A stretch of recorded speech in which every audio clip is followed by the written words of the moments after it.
मेरी सहेली का पति रोजाना शहर से उसके लिए रसमलाई लेकर आता था, जिसको वह बड़े शौक से खा लेती थी, लेकिन उसके बाद उसे होश ही नहीं रहता। सुबह उठती तो कपड़े गीले रहते थे उसके। एक दिन पति की लाई हुई रसमलाई उसने फेंक दी और सोने का बहाना करके चुपचाप लेट गई। फिर जो उसके साथ उसके पति ने किया वह सुनकर आपके रोंगटे खड़े हो जाएंगे, क्योंकि ये कहानी मेरी प्यारी सहेली शीला की है, जो मैं अपने शब्दों में आपको सुना रही हूँ। शादी की पहली रात पति के कमरे में आने से पहले ही शीला ने गुलाबी रंग की नाइटी पहनी थी कि वह पहली ही नज़र में अपने पति को लुभा सके और उसका पति अपना दिल हार बैठे। वैसे शीला गांव में रहती थी, लेकिन यह नाइटी मैंने ही उसे दी थी, क्योंकि मेरी शादी शहर में हुई थी। मैंने ही उसे पति को काबू में करने की कई बातें बताई थी। शीला के पति रमेश कमरे में आए तो उसका नाइट सूट वाला रूप देखकर रुक गए। पति की नज़र में तो शीला गांव की लड़की थी। रमेश के सामने नाइटी पहनकर शीला शर्मा तो बहुत रही थी, लेकिन वह जानती थी कि रमेश अब उसका पति है और उसे पति का दिल जीतना था। शीला ने हमेशा शादी को लेकर बहुत सारे सपने बुने थे और आज की रात का न जाने कब से इंतजार किया था। मिलन की घड़ी जब सामने आई तो शीला का दिल बुरी तरह से धड़क रहा था। रमेश उसके करीब आया और मोहब्बत से शीला का हाथ थाम के कहने लगा कि तुम बहुत खूबसूरत हो। रमेश के शब्दों ने उसे नई जिंदगी दे दी थी और शीला खुद को हवाओं में महसूस कर रही थी।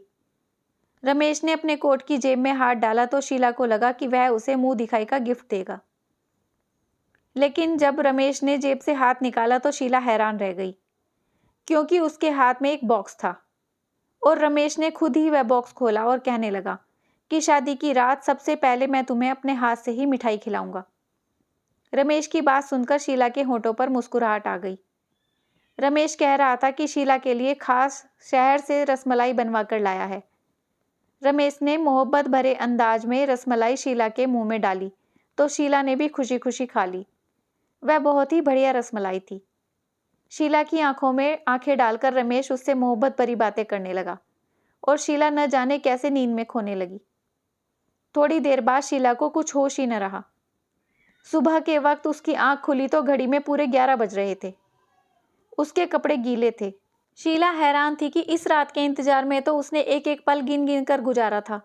उस रात में वो सो कैसे गई? फिर उसे रमेश का ख्याल आया। न जाने रमेश मेरे बारे में क्या सोच रहे होंगे। कपड़े गीले कैसे हुए थे? रमेश कमरे में नहीं था। उसने तुरंत ही अपने कपड़े बदले और नहा धोकर तैयार हो गई। शीला अपने बालों को सुलझा रही थी कि रमेश कमरे में आया। उसका मिजाज बहुत ज़्यादा बिगड़ा हुआ था। उसने कोई बात नहीं की। शीला ने उससे बात करने की कोशिश की तो वो पूरी तरह से गुस्सा हो चुका था। यह बात शीला के लिए बर्दाश्त के बाहर थी।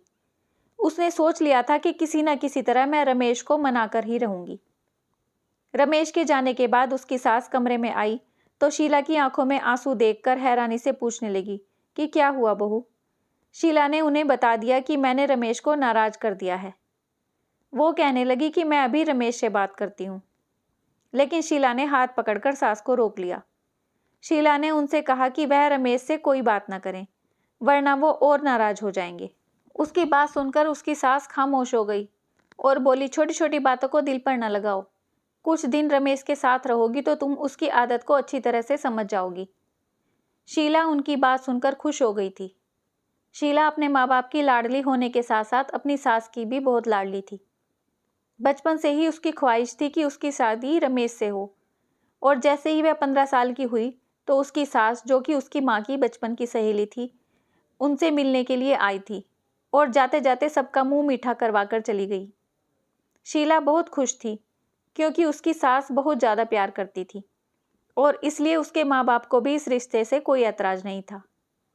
रमेश की शहर में अच्छी नौकरी थी। वह सुबह सवेरे शहर के लिए निकल जाता और रात को ही घर लौटता। उसकी कमाई से ही शीला की सास ने गांव में एक बड़ा सा घर बनवा लिया था।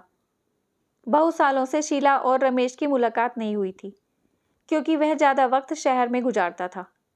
घर लौटता तो गांव आने का उसके पास वक्त भी नहीं रहता था। रिश्ता होने के बावजूद भी रमेश गांव शीला से मिलने के लिए नहीं आया। इसी बात को लेकर शीला के दिल में अजीब सवाल उठने लगे थे। एक दिन शीला की सास मिलने के लिए गांव आई तो शीला ने बातों बातों में पूछा कि रमेश हमारे गांव क्यों नहीं आते। शीला की माँ के कान में यह बात पड़ी तो उन्होंने शीला को एक थप्पड़ मारा और बोली, तुम्हें कहने में शर्म नहीं आती? अपने होने वाले पति के बारे में ऐसी बातें पूछते हैं। मैं भी उस समय वहीं पर थी। शीला बिलख कर रह गई थी। उसकी सास मुस्कुराते हुए कहने लगी कि क्यों नहीं, जैसे ही रमेश को वक्त मिलेगा जरूर आएगा। जब से उसे शहर की हवा लगी है वह बहुत ही कम बात करता है। अब पहले की तरह नहीं है, बल्कि गंभीर हो गया है। उसकी सास की बात सुनकर शीला की माँ कहने लगी, जब लड़कों पर जिम्मेदारियां पड़ती हैं तो इसी तरह गंभीर हो जाते हैं। एक मेरी बेटी को ही अकल नहीं आ रही है, मुंह उठाकर जो चाहे पूछ लेती है। शीला की माँ ने गुस्से में एक नज़र शीला की तरफ देखा तो शीला और मैं वहां से उठकर उसके कमरे में आ गए। उसकी सास के जाने के बाद भी शीला की माँ ने उसे हजारों बातें सुनाई।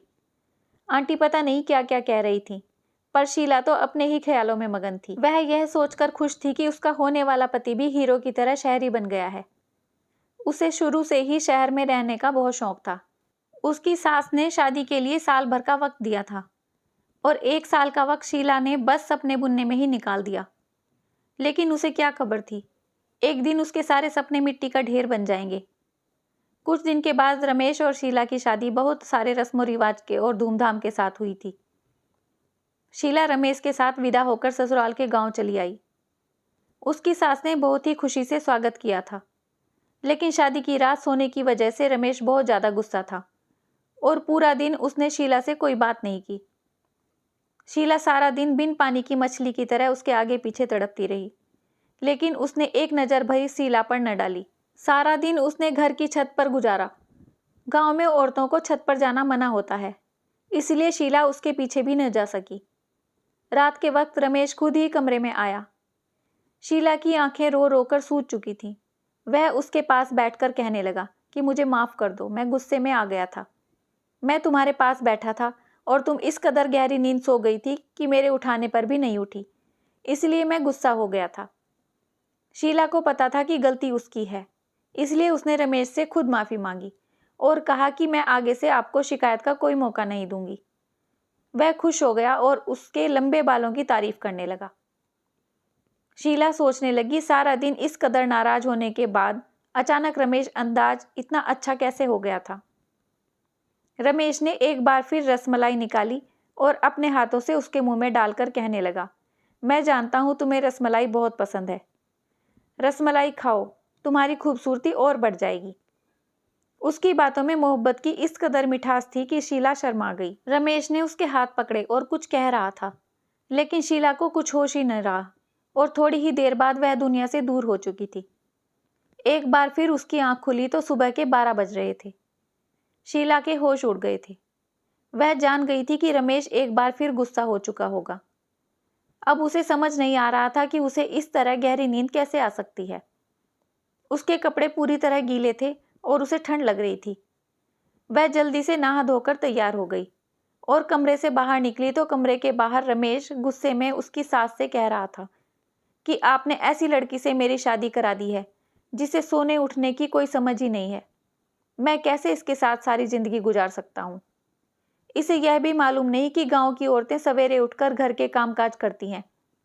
आप सुबह से उठकर घर का काम कर रही हैं और वह महारानी बनकर सो रही है। अगर ऐसा ही हाल रहा तो मैं ज़्यादा दिन तक आपकी लाडली को अपने घर में बर्दाश्त नहीं कर सकता। रमेश के यह शब्द सुनकर शीला घबरा गई। वह सोच भी नहीं सकती थी कि रमेश इतना सख्त होगा। वह खामोशी से किचन में चली गई। सच में सुबह से उसकी सास कामकाज में लगी हुई थी, क्योंकि किचन भी पूरी तरह से साफ था और दोपहर का खाना भी बन चुका था। शीला रमेश के साथ साथ सास की नज़रों में भी गिर रही थी। उसे रह रहकर अपने आप पर गुस्सा आ रहा था।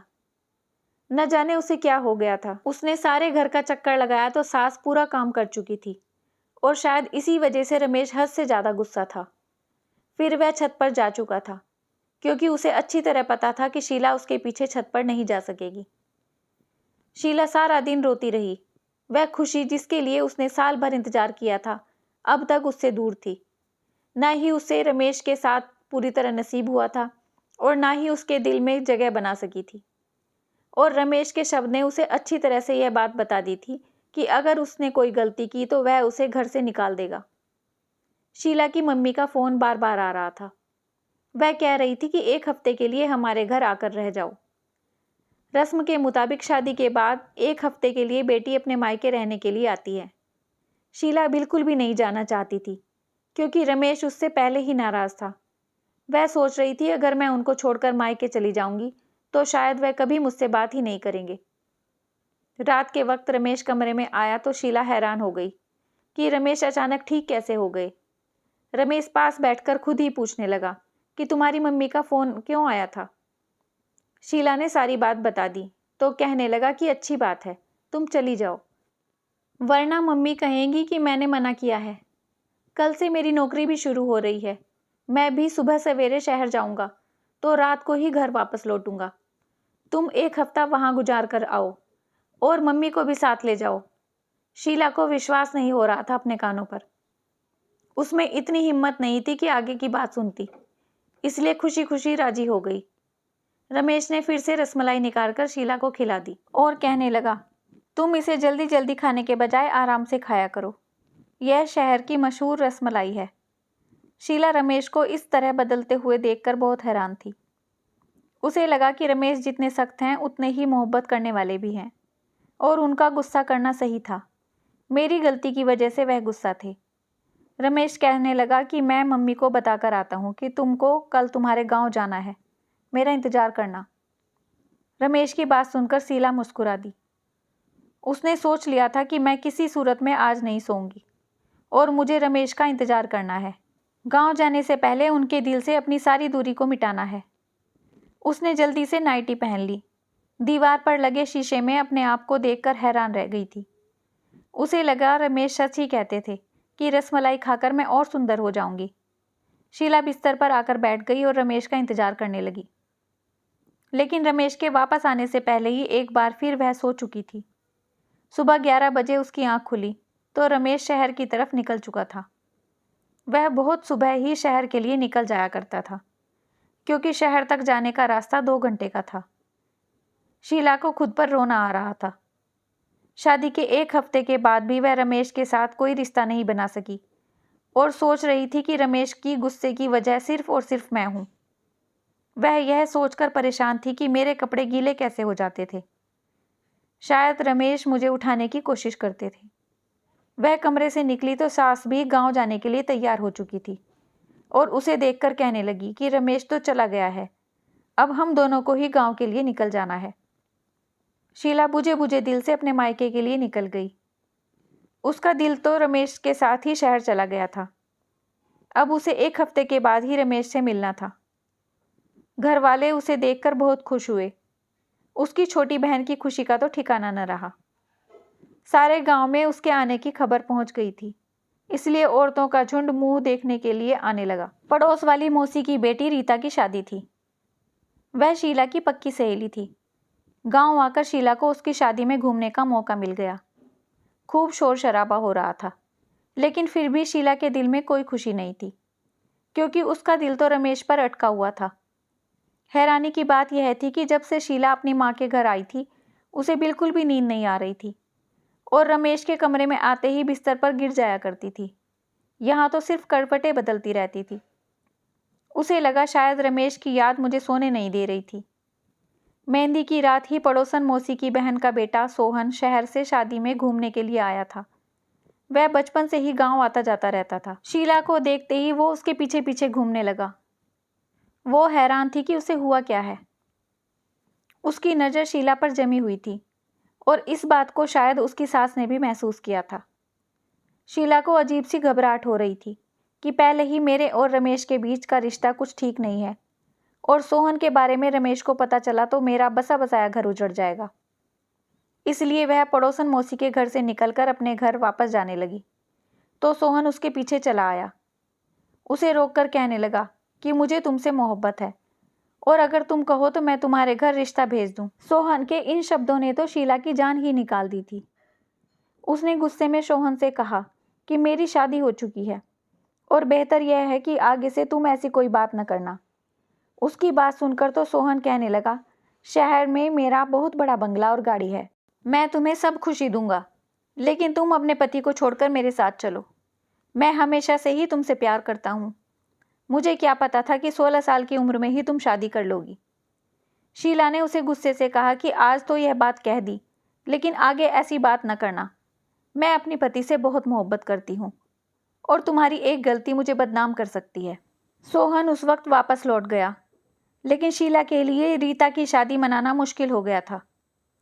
सोहन बहुत ही ढीठ साबित हुआ था। बहाने बहाने से अपने फ़ोन में शीला की फ़ोटो खींच रहा था। जैसे तैसे एक हफ्ता गुजर गया और शीला अपनी सास के साथ वापस अपने घर चली गई। रमेश शायद आज काम से जल्दी लौट आया था। शीला और उसकी सास कल दोपहर को घर पहुंचे थे और रमेश पहले से ही घर पर था। रमेश को देखकर शीला बहुत खुश थी। शीला अपना सामान रखने के लिए कमरे में गई तो रमेश अपनी माँ से मिलने के लिए उनके कमरे में चला गया। उसने सोचा कि मैं भी कुछ देर रमेश और सासू माँ के साथ बैठ जाती हूँ, फिर घर के कामकाज करूँगी। इसलिए सामान रखकर वह दोबारा सास के कमरे की तरफ आई तो सास के शब्दों ने उसे हैरान कर दिया। वह सोच भी नहीं सकती थी कि उसका घर उजाड़ने वाली कोई और नहीं बल्कि उसकी अपनी सास है। सास गुस्से में रमेश से कह रही थी कि मैंने जाते वक्त तुझे कह दिया था कि हमारे वापस आने तक डिवोर्स का कागज बनवा लेना, लेकिन तुझे कुछ होश नहीं। मैंने खुद अपनी आंखों से देखा है कि तेरी पत्नी कितनी गलत है, लेकिन तूने तो आंखों पर पट्टी बांध रखी है। रमेश कह रहा था कि माँ, मेरे लिए उसे छोड़ना मुमकिन नहीं है। वह मेरी पत्नी है, मैं उससे मोहब्बत करता हूँ। उसमें 1000 गलती सही, लेकिन मैं उसे कभी ज़िंदगी से अलग नहीं कर सकता। शीला सोच में पड़ गई कि रमेश मेरी मोहब्बत की बातें कर रहे हैं और सास बुराइयों में मग्न है। उसे समझ नहीं आ रहा था कि यह सब क्या हो रहा है। जो सास मुझे इतने चाव से ब्याह कर लाई थी, तो मुझे डिवोर्स क्यों दिलवाना चाहती है? और रमेश, जो मुझे बहुत ही सख्त लगते हैं, वह कितनी प्यार से बातें कर रहे थे और मेरी खातिर अपने माँ से लड़ रहे थे। शीला का दिल पूरी तरह उलझ चुका था। रात को जब रमेश कमरे में आया तो शीला का बिल्कुल भी रसमलाई खाने का दिल नहीं था। उसने रसमलाई को उसके हाथ से ले लिया। तभी उसकी सास ने रमेश को किसी काम से आवाज़ दी तो वह कमरे से निकलकर चला गया। शीला ने चुपके से रसमलाई को एक कोने में छुपा कर रख दिया कि मेरी नींद नहीं आएगी, और आंखें बंद कर ली। जब रमेश कमरे में वापस आया तो शीला की जान निकल गई। जो कुछ उसने देखा, उसे अपनी आंखों पर यकीन नहीं आया। रमेश ने जग भरकर पानी उसके ऊपर डाल दिया था। उसने आंखें नहीं खोली। शीला सोचने लगी, आज मैं दूध का दूध और पानी का पानी कर दूंगी। रमेश ने किसी को आवाज़ देकर कहा कि अंदर आ जाओ। यह पूरी तरह बेहोश हो चुकी है।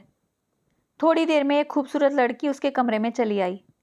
वह शीला के बिस्तर पर रमेश के साथ बैठ गई और वह दोनों जिस तरह से एक साथ थे, शीला की जान निकल गई। इससे ज़्यादा उसमें बर्दाश्त की हिम्मत नहीं थी। ठंडे पानी से उसका शरीर कांप रहा था। वह उठकर बैठ गई। उसे जागता देखकर उन दोनों की आंखें हैरत से फटी की फटी रह गई। शीला ने रमेश की तरफ घूर कर देखा। उस वक्त वह इतना गुस्से में थी कि उसे रमेश के डर नहीं लग रहा था। उसने रमेश से कहा कि मुझे सच बताओ, यह लड़की कौन है? रसमलाई में ऐसा क्या था जो मैं अपने होश खो बैठती थी? तुमने यह सब क्यों किया है और मुझे इतना बड़ा धोखा क्यों दे रहे हो? शीला सवाल पर सवाल पूछती गई। उसके अंदर एक तूफान उठा था। रमेश सर झुकाए कहने लगा कि यह लड़की उसकी पत्नी है और वह शीला से शादी करने से 2 दिन पहले ही उससे शादी करके गांव में आया था। वह कभी शीला से शादी नहीं करना चाहता था, लेकिन उसकी मां ने जबरदस्ती उसका रिश्ता शीला से तय कर दिया था। पत्नी का नाम सुनकर शीला के सर पर आसमान गिर पड़ा था। रमेश कह रहा था, शीला से शादी रोकने के लिए 2 दिन पहले वह यह सोचकर नीलू से शादी करके आ गया था कि जब वह नीलू को बहू बनाकर इस घर में लाएगा तो माँ तुमसे मेरी शादी नहीं कराएंगी। लेकिन माँ ने मेरी एक न सुनी और उन्होंने मुझ पर दबाव डाला कि मैं नीलू को तलाक दे दूँ।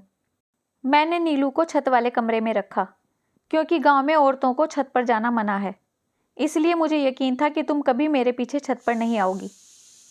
रमेश जानबूझकर रसमलाई में नशे की दवा मिलाता था कि शीला सो जाए और हर रात शीला के कमरे में ही नीलू के साथ वक्त गुजारे। नीलू शादी से पहले शहर में मॉडलिंग करती थी, इसलिए रमेश की माँ को लगता था कि नीलू इज्जतदार नहीं है और इसीलिए उसकी माँ चाहती थी कि रमेश नीलू को डिवोर्स दे दे। रमेश बोला, नीलू मेरी पहली मोहब्बत है। माँ ने मरने की धमकी दी थी, इसीलिए उसने शीला को अपनाया है।